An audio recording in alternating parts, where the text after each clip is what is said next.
Estábamos en esta transparencia. ¿Cómo vamos? ¿Vamos entendiendo hasta ahora todo lo que dimos? ¿O alguien tiene alguna duda? ¿Se entendió hasta ahora la diferencia de basicidad entre todas las aminas? Sí. Esto es fundamental en aminas entenderlo, porque eso va a estar después relacionado muchas veces con su reactividad, ¿verdad? Bien, nosotros entonces tenemos clarísimo que la anilina, o sea, como amina aromática, es menos básica que las aminas primarias alifáticas. ¿Qué pasa si sobre esa amina hay sustituyentes diferentes, que pueden ser, sobre el anillo, que pueden ser donores o aceptores de electrones? ¿Cómo afectan esos sustituyentes sobre la basicidad? Bueno, acá tenemos que hacer el mismo análisis que ustedes hicieron en Orgánica 1 para el caso de los ácidos carboxílicos. Entonces, si ustedes tienen un sustituyente que es donor de electrones por efecto inductivo, simplemente tenemos que pensar entonces qué es lo que está haciendo ese sustituyente. Nosotros tenemos la ecuación ácido-base para dar el ion amonio. Entonces, si tenemos un sustituyente donor de electrones que le dona electrones al anillo en un ion amonio que es positivo, ¿a ustedes qué les parece? ¿Estabiliza o desestabiliza el ion? Estoy esperando que me respondan, ¿eh? Lo estabiliza. ¿Cómo? Ay, no te escuché, ¿eh? No es que... Sí, lo estabiliza. Lo estabiliza, muy bien, porque yo le estoy agregando carga negativa de alguna manera a alguien que es positivo. Entonces se estabiliza. Por lo tanto, cuando nosotros tenemos un sustituyente donor de electrones por efecto inductivo, como por ejemplo un grupo alquilo, esa amina va a ser más básica. ¿Por qué? Porque se estabiliza su ácido conjugado, que es el correspondiente anión. ¿Estamos de acuerdo? Ahora, si tengo un sustituyente aceptor de electrones, yo le estoy quitando densidad electrónica al anillo, con lo cual el anillo me queda con cierta densidad de carga positiva. Eso le está pasando a un ion amonio que es positivo. Por lo tanto, ¿qué va a hacer ese sustituyente aceptor de electrones? Va a desestabilizar ese ion. Por lo tanto, las aminas aromáticas, o sea, las anilinas, que tengan sustituyentes aceptores de electrones, van a ser menos básicas que la anilina. Yo les expliqué recién por efecto inductivo. Pasa exactamente lo mismo por efecto de resonancia. Les voy a recordar algunas cositas que nosotros vimos el año pasado para que las tengan en cuenta. Recuerden que los sustituyentes pueden ser donores, no escribo porque esto lo tienen, pero se los repaso, pueden ser donores de electrones por efecto inductivo o por efecto de resonancia. En el caso de, hay algunos sustituyentes que tienen efecto inductivo y efecto de resonancia, y otros, como los alquilo, que solamente tienen efecto inductivo, no poseen efecto de resonancia, es imposible. Muy bien, si ustedes tienen sustituyentes, como por ejemplo un halógeno, recuerden que los halógenos, por efecto inductivo, son aceptores de electrones. Estamos todos de acuerdo en eso. Pero al tener los pares de electrones libres, son donores de electrones. Pero ¿qué pasa? Pasa lo siguiente. Para que pueda haber un buen solapamiento orbital y poder escribir las estructuras de resonancia, o sea, que sean donores de electrones por resonancia, los dos átomos involucrados tienen que pertenecer al mismo periodo, porque si no, estoy teniendo mucha diferencia entre los orbitales de los diferentes, periodos. Entonces, en el único caso que podría haber un solapamiento orbital bueno, sería en el caso del flúor. Ahora, ustedes saben que el flúor es el elemento más electronegativo, perdón, es el flúor porque el carbono está en el mismo periodo, ¿no? Por eso lo aclaro. El flúor es más electronegativo de todos los elementos, según la escala de Pauli. La tabla periódica tiene 4 en la escala de Pauli, de electronegatividad. Por lo tanto, el flúor no va a querer de ninguna manera ceder sus electrones para poder escribir las estructuras de resonancia. O sea, es un aceptor de electrones sí o sí por efecto inductivo. En los otros casos, ustedes me pueden decir, bueno, la electronegatividad del cloro tampoco es que es O la diferencia con la electronegatividad del carbono. No, eso es verdad, pero también es verdad que al encontrarse en el tercer período, ya el solapamiento orbital no va a ser bueno y va a existir parte, pero no va a ser bueno, y va a predominar el efecto inductivo aceptor de electrones. Por eso decimos que los halógenos son sustituyentes aceptores de electrones. Entonces, en el caso de las aminas, si ustedes tienen en el anillo aromático un halógeno, que es aceptor de electrones, y va a crear cierta densidad positiva en el anillo, van a hacer que esas aminas sean menos básicas. En cambio, si ustedes tienen sobre el anillo aromático un sustituyente, como por ejemplo un nitrógeno, como tenemos en este caso, bueno, es un grupo nitro. Tenemos un grupo nitro. Ese grupo nitro es aceptor de electrones tanto por efecto inductivo como por efecto de resonancia. Entonces ahí no tengo duda. Pero quise decir con un oxígeno. Si tenemos un no-metilo, por ejemplo, como sustituyente, ese oxígeno está en el mismo periodo que el carbono, puede formar las estructuras de resonancia correspondiente con el oxígeno, ¿verdad? Pero por efecto inductivo es aceptor de electrones, por efecto de resonancia es donor. Como están en el mismo periodo, el efecto inductivo pierde valor frente al efecto de resonancia y gana el efecto de resonancia. Por eso es que el O-metilo es un sustituyente donor de electrones. Entonces aumentaría la basicidad de las aminas al generar cierta densidad de carga negativa en el anillo, teniendo presente el ion amonio que es positivo. ¿Se entiende, chicos, esto? ¿Quedó claro? Entonces vamos a ver estos valores de pK que tenemos acá. Acá tenemos, en el caso de la anilina, el pK, recordemos que el pK nos referimos a la desprotonación del ion amonio, ¿verdad? Es de 4,6. El del metilo es de 5,3, o sea, ya aumentó el pK con un metilo que es donor de electrones, aumentó la basicidad. Pero si yo tengo este sustituyente, que es un aceptor de electrones fuerte, vean cómo disminuyó el pK, o sea, cómo la basicidad disminuyó. ¿Y qué es lo que pasa con un grupo nitro? Pero fíjense, bajó a 1 el pKa del ion amonio. Por lo tanto, todo lo que estábamos diciendo concuerda con los valores del pKa. O sea, la cosa es al revés, ¿no? Uno tiene el valor experimental y después trata de justificarlo, como siempre. Pero la justificación es por los efectos inductivos y por los efectos de resonancia. Bien. Esta basicidad de las aminas se aprovecha muchísimo en el laboratorio. ¿Por qué? Porque se aprovecha para la extracción con solventes activos. Ustedes lamentablemente en Orgánica 1 no pudieron hacer experimental, así que no pudieron hacer la extracción con solventes activos, si bien se las explicaron. No es lo mismo explicarla oralmente que hacerla uno con las manos, pero bueno, nos agarró la pandemia, no tenemos más remedio que hacerlo de esta manera. Y ustedes, cuando vieron extracción con solvente activo, vieron que se llamaba precisamente con solvente activo porque aprovecha la acidez o la basicidad de alguno de los componentes, ¿verdad? Entonces, si nosotros tenemos una amina en presencia de otros compuestos, nosotros sabemos que si nosotros tratamos esa amina con ácido clorhídrico acuoso, va a formar la sal de amonio soluble en agua. Entonces voy a poder extraerla de la fase orgánica.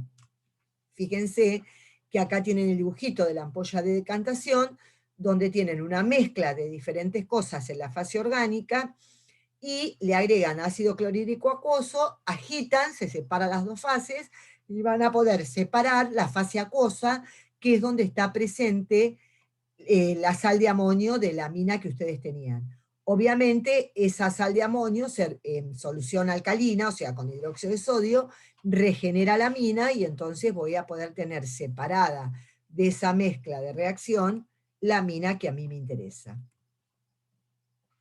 Bien, hasta acá hemos visto basicidad de las aminas. Ahora vamos a ver que las aminas también pueden actuar como ácidos. De hecho, ustedes ya lo saben, conocen que el amoníaco puede actuar como ácido formando el correspondiente amiduro. Recordemos que como son ácidos muy débiles, sus bases conjugadas, como en el caso del amiduro del amoníaco, son bases extremadamente fuertes. Entonces, también pueden actuar como ácidos muy débiles las aminas primarias y secundarias. Por ejemplo, esta la vimos muchísimo en enolatos. La diisopropilamina, que tiene un pKa de 40, reacciona con el butil-litio en un solvente inerte, como puede ser el THF, que es un éter, y tiene que estar extremadamente seco, porque si no, recuerden que los organometálicos reaccionan inmediatamente con el agua, para dar el diisopropilamiduro de litio, que es el que ustedes conocen como LDA, y que lo utilizamos un montón en las reacciones de enolato, lo nombramos varias veces. Bueno, acá lo tienen, y cómo lo podemos obtener. Por sus propiedades, las aminas también pueden utilizarse en química orgánica como catalizadores de transferencia de fase. ¿Qué quiere decir? Permite, cuando ustedes tienen una reacción en fase heterogénea, o sea que tienen dos fases, una fase orgánica y una fase acuosa, que no son miscibles entre sí, estas sales de amonio cuaternarias son iónicas, ¿verdad? Y ¿qué pasa? Son iónicas, entonces uno dice, sí, tienen que ser solubles en solventes polares, porque son iónicas, pero a su vez, como tienen la parte alquílica, también van a poder ser muchas de ellas solubles en solventes no polares. Entonces, por eso es que pueden formar un par iónico, ¿no es cierto?, con un anión. Entonces van a poder permitir pasar a la fase orgánica determinados compuestos. Por ejemplo, ustedes tienen que hacer esta reacción, ¿no es cierto?, con un halogenuro de alquilo en diclorometano y en cianuro de sodio acuoso, que van a tener dos fases, utilizan esta amina cuaternaria como catalizador de transferencia de fase y van a tener como resultado el producto de la reacción SN2 sin ningún problema. Entonces, eso es, recordemos, por qué cualquier sal no lo puede hacer y por qué sí lo pueden hacer estas sales de tetralquilamonio, porque si bien son iónicas, o sea, van a ser solubles en el agua, tienen los grupos no polares alquílicos que hacen que también puedan ser solubles en los solventes no polares. Por eso son muy útiles en este tipo de reacciones que ocurren en dos fases. Se utilizan hoy día muchísimo como catalizadores de transferencia de fase. Bueno, acá tienen un esquemita de cómo ocurre. Ustedes tienen que en fase orgánica el cianuro es más reactivo que en la fase acuosa, ¿verdad? ¿Por qué? Porque ya no tiene las moléculas de agua que lo están solvatando. En fase acuosa, ese ion cianuro está solvatado por, la celeste en la fase acuosa, ¿no es cierto?, por las moléculas de agua. En cambio, en fase orgánica no. Entonces, ¿nosotros qué tenemos en la fase acuosa? Tenemos el cianuro de sodio, que es soluble en el agua. Y en la fase orgánica tenemos el halogenuro de alquilo, que es soluble en solventes no polares.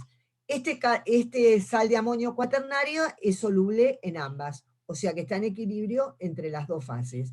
Entonces, está permitiendo que el contraión, en lugar de ser el halógeno, sea el cianuro. O sea que este cianuro se pega como contraión a la sal al ion amonio y entonces pasa a la fase orgánica. Entonces puede ocurrir la reacción en la fase orgánica y acá nuevamente puede pasar a la fase acuosa el contraión cianuro. ¿Se entiende? Este dibujito es muy gráfico para que vean cómo actúa la sal de amonio como catalizador de transferencia de fase. Bien, ahora vamos a estudiar un poquito la reactividad de las aminas. Toda la reactividad de la mayor parte de la reactividad de las aminas, por no decir todas, está basada en el par de electrones libres del nitrógeno, que le permite actuar como base y como nucleófilo, ¿verdad? Entonces esto va a ser importantísimo para poder estudiar la reactividad y las diferentes reacciones que van a ocurrir con las aminas. Entonces, observemos.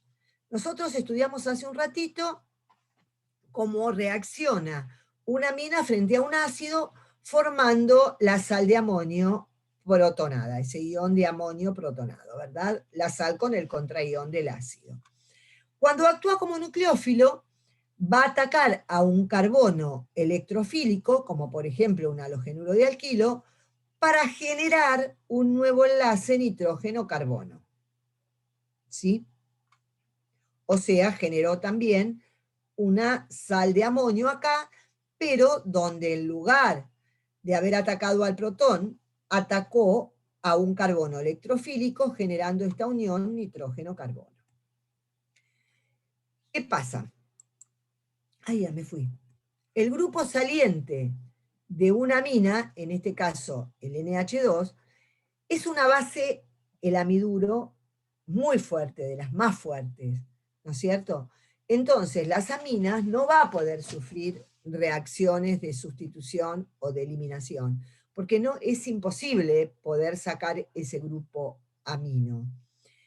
Ustedes fíjense que el flúor, el fluoruro, digamos, si nosotros los comparamos con los halógenos, vimos que es el peor grupo saliente respecto del ioduro.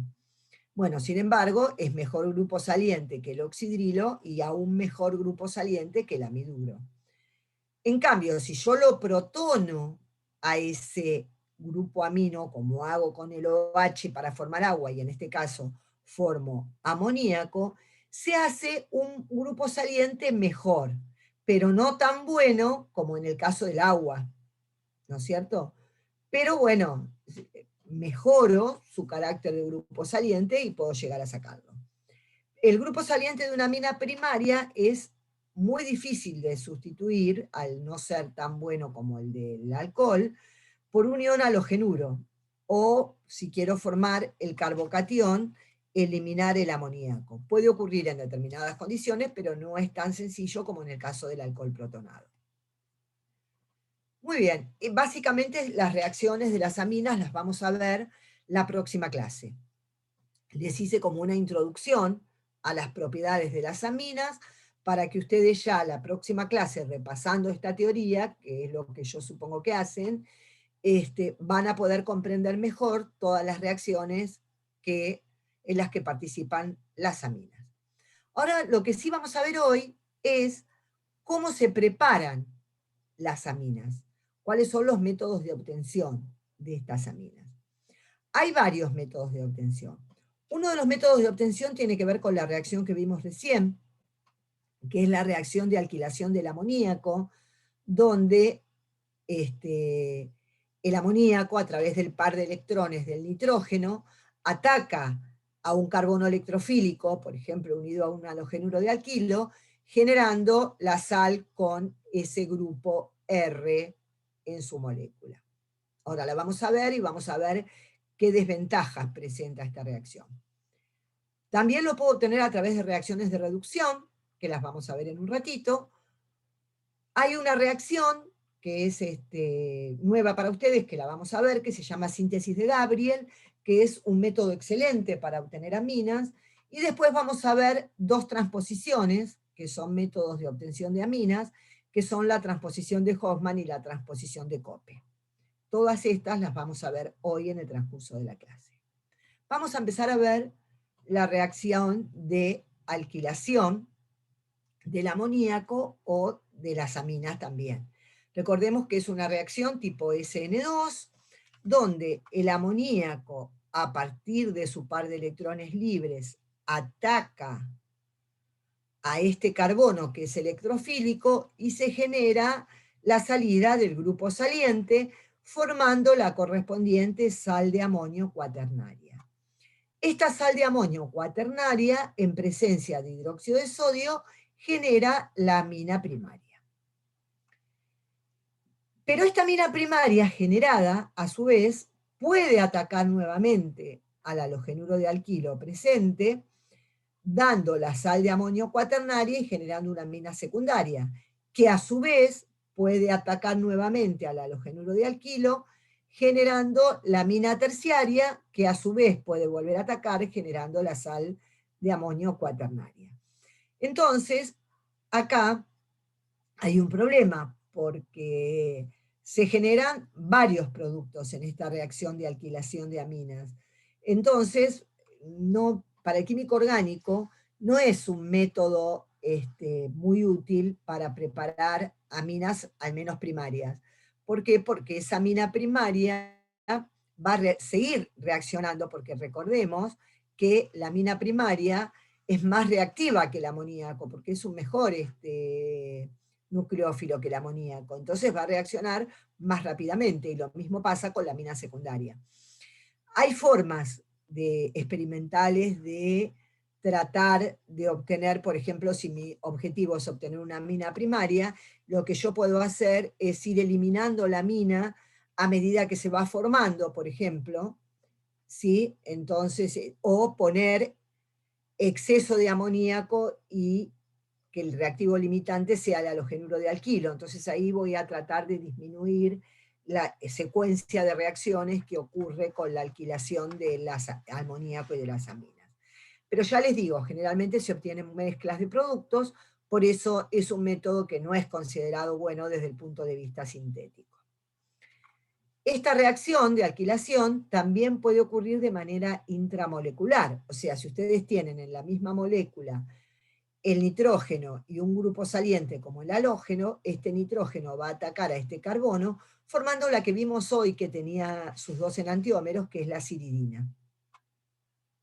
Bien, obviamente con algún sustituyente en algún lugar, ¿no es cierto?, que la haga asimétrica. Acá tenemos otro ejemplo donde formamos precisamente un método de obtención de pirrolidina, que es la que, ¿se acuerdan la que tiene el anillo de 5 miembros? O la piperidina. Recuerden que siempre es más fácil obtener anillos de 5 o de 6 miembros porque son los más estables. Bien. Ahora nos quedó entonces el limpio, que yo puedo hacer esa reacción, pero que no va a ser una síntesis limpia, porque voy a tener siempre productos secundarios, porque la reacción va a continuar con el producto que se forma y el halogenuro de alquilo. Ahora vamos a ver otros métodos de obtención que, desde el punto de vista sintético, son más limpios, o sea, obtengo menos subproductos, aunque el rendimiento no sea óptimo.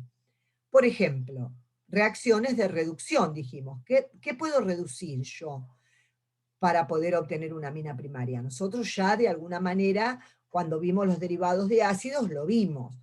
Yo sé que puedo reducir los nitrilos o las amidas a las correspondientes aminas primarias.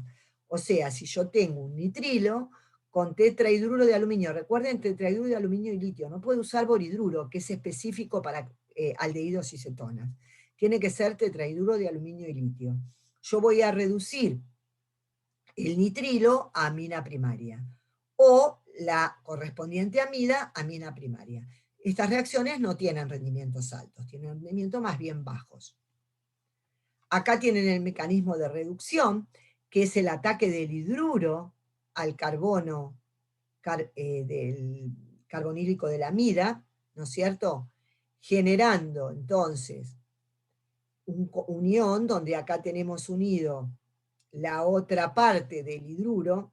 Acá tienen dos, puesto mal, porque este sería, acá lo tienen como si fuera de alquilo, y en realidad acá pusimos el tetrahidruro de aluminio y litio, entonces acá, por favor, arreglen, es hidrógeno 2 en esta transparencia. El aluminio entonces, como contraión positivo, se une al oxígeno, y luego sale este ion y se forma el doble enlace carbono, nitrógeno, que otro hidrógeno del hidruro ataca aquí, generando la correspondiente amina primaria. Yo no me acuerdo si lo habíamos visto en derivados de ácido, el mecanismo, pero si no lo vimos, acá lo estamos viendo detalladamente. Les pido por favor que acá hay una equivocación en esta transparencia, que la arreglen.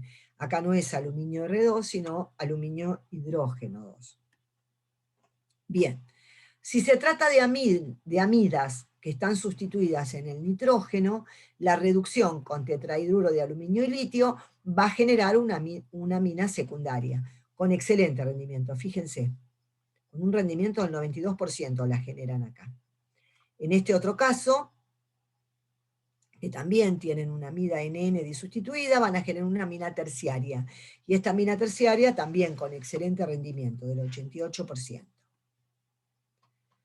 También nosotros vimos unas moléculas que se llamaban acidas. ¿Se acuerdan que cuando vimos el año pasado, ustedes en inorgánica estudiaron la acida sódica con su estructura y sus diferentes estructuras de resonancia y demás, porque es una molécula muy interesante para estudiar estructuralmente. Cuando nosotros estudiamos sustitución nucleofílica en orgánica 1, vimos que el ion ácido era muy interesante porque era un excelente nucleófilo y a su vez no era básico. Y nosotros vimos entonces que en reacciones de sustitución nucleofílica era excelente como nucleófilo. Si nosotros hacemos entonces una reacción de sustitución nucleofílica entre la acida sódica, que es la que ustedes conocen de química inorgánica, que ataque por el extremo negativo, que tenga densidad negativa el ion ácido, al carbono electrofílico de un halogenuro de alquilo, va a ocurrir una reacción SN2 rápidamente, porque el ion ácido es un excelente nucleófilo. Mientras que lo que se obtiene, que es la acida de alquilo, no es un buen nucleófilo. Entonces la reacción no continúa, no se continúa alquilando. Por lo tanto, cuando yo le agrego el tetrahidruro de aluminio y litio, va a generar la correspondiente amina primaria. Si yo quiero utilizar como reductor hidrógeno en presencia de catalizadores, también puedo utilizarlo. Se va a eliminar el nitrógeno por un lado y voy a obtener como resultado la correspondiente amina primaria. Otro grupo que puedo reducir, que nosotros lo vimos cuando vimos sustitución nucleofílica aromática, creo que se podía agregar un nitro en el anillo, era muy importante porque podía generar otro tipo de moléculas, no recuerdo si lo vimos o no, pero si no lo vemos ahora. El grupo nitro se puede reducir a amina con determinados agentes reductores. Esos agentes reductores que puede utilizar son hidrogenación catalítica, o sea, hidrógeno en presencia de catalizadores, como pueden ser níquel o platino, o con un metal, como puede ser estaño, hierro o zinc en medio ácido. O si no, también puede utilizar tetrahidruro de aluminio y litio. Cualquiera de estos reductores puede utilizar para reducir el grupo nitro a grupo amino. Fíjense, acá tenemos un grupo nitro alifático, que después los vamos a estudiar, estos nitrocompuestos en otros compuestos nitrogenados. En presencia de tetrahidruro de aluminio y litio, obtengo la amina con un 85% de rendimiento. O sea, muy bueno el rendimiento. Acá tenemos otros ejemplos, donde tengo ahora el anillo aromático, ¿verdad? Y tengo que tener cuidado acá, porque observen, en este caso yo tengo un grupo amido, y acá tengo un grupo nitro. Yo no puedo utilizar el tetrahidruro de aluminio y litio, porque también voy a reducir acá. Entonces, utilizo una reducción catalítica sobre el grupo nitro que no va a alcanzar para reducir el grupo carbonilo de la amida. Entonces, lo que voy a hacer es poder reducirlo y formar la amina y dar este compuesto que está puesto acá para ponérselos como ejemplo, que se llama procainamida, que es un medicamento que se utiliza contra la arritmia. Bueno, puede utilizar cloruro de estaño, hierro, zinc, etcétera, en solución ácida. Por ejemplo, acá tienen un compuesto aromático, que es el metanitrobenzaldehído, y con cloruro de estaño en medio ácido, y obviamente luego agregando hidróxido de sodio para regenerar la amina, voy a obtener el meta-amino-benzaldehído con un 90% de rendimiento. Fíjense qué buen rendimiento. Bien, también sigo con la reducción, también se puede, ya que estamos hablando de reducción, llevar a cabo lo que se llama aminación reductiva. ¿Qué es la aminación reductiva? Bien, es una reacción de condensación donde voy a utilizar como fuente de nitrógeno para la amina la hidroxilamina, ¿sí? Y voy a utilizar una condensación entre la hidroxilamina y un aldehído, ¿no es cierto? Que en el mismo medio de reacción voy a utilizar, en este caso sí un boridruro, porque es un aldehído o una acetona, utilizo uno impedido mejor, mediante hidrogenación catalítica, ¿no es cierto? O también mediante hidrogenación catalítica. Fíjense, hago la reacción de condensación, que ustedes ya esto saben cómo ocurre. Este nitrógeno ataca a este carbono, ¿verdad? Entonces van a tener acá, sobre este carbono, un nitrógeno, un R1, un R2, y después van a tener el nitrógeno con el OH, después no sé si está el mecanismo, van a tener el nitrógeno con su OH y con los dos hidrógenos positivos, y este oxígeno les va a quedar negativo en el intermediario. Pero lo que les va a generar es una oxima, que estas reacciones sí las vimos nosotros, la generación de oxima con hidroxilamina. Con hidrógeno, esta oxima, en presencia de catalizadores o con tetrahidruro de aluminio y litio, voy a generar la correspondiente amina primaria. En el caso de agregar el tetrahidruro de aluminio y litio, lo tengo que agregar después de que se formó la oxima. ¿Por qué? Porque si no me va a reducir el grupo carbonilo antes, ¿no es cierto?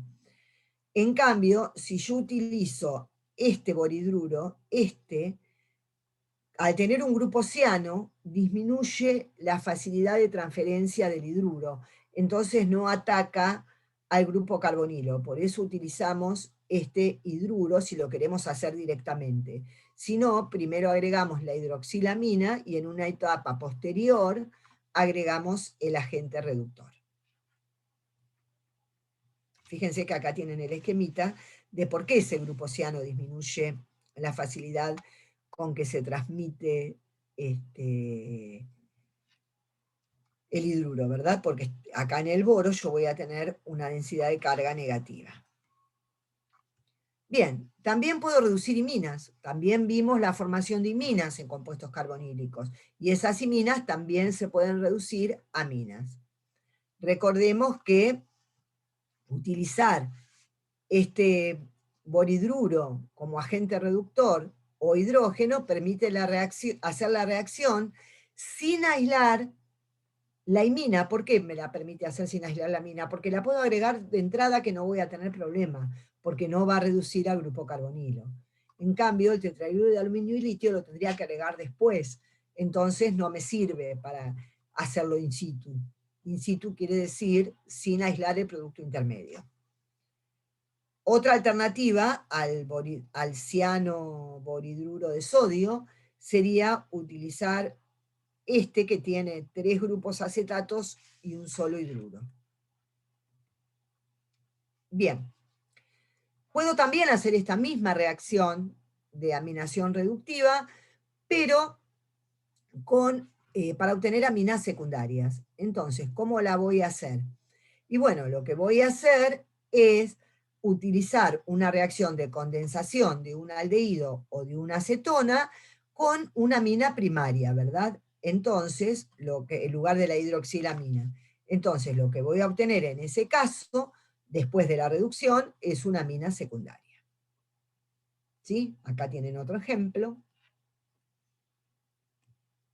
También lo puedo hacer con una amina secundaria, y o sea, la reacción de condensación, si la hago con una amina secundaria, voy a tener como resultado, después de la reducción, una amina terciaria. O sea que cuando hago la aminación reductiva puedo obtener aminas primarias, secundarias o terciarias con buenos rendimientos. Para obtener una primaria voy a hacer la condensación entre un aldehído y una acetona y la hidroxilamina. Para obtener una amina secundaria voy a hacer la reacción entre un aldehído y cetona y una amina primaria, y para obtener la terciaria, la condensación entre un aldehído o cetona y una amina secundaria. Son las tres posibilidades. ¿Cómo ando de tiempo, Diego? Nos quedan 3 minutos. Así que... Bueno, cortamos